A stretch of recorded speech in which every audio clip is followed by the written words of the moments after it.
Hi friends, ఈరోజు మనం చెంచిగురు ఎండు చేపల కర్రీ ఎలా చేయాలో నేర్చుకుందాం. ముందుగా ఒక ఉల్లిపాయను కట్ చేసుకొని, ఒక 2 పచ్చిమిర్చి కట్ చేసుకొని రెడీగా ఉంచుకోండి.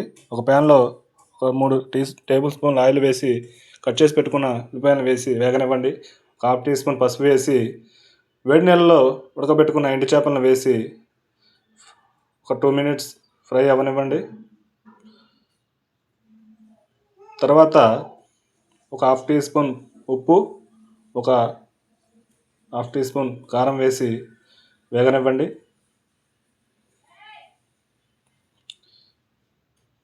తర్వాత మనం కట్ చేసి పెట్టుకున్న చింత చిగురిని ఆ ఎండు చేపల్లో వేసి ఒక 5 నిమిషాలు వేగనివ్వండి.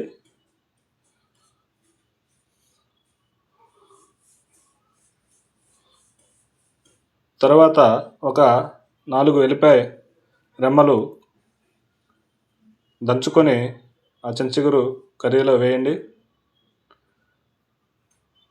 చివరిగా ఒక ½ టీ స్పూన్ ఉప్పు, ఒక ½ టీ స్పూన్ కారం వేయండి. ఒక 2 మినిట్స్ ఫ్రై అయిన తర్వాత రెడీ అయిపోద్ది.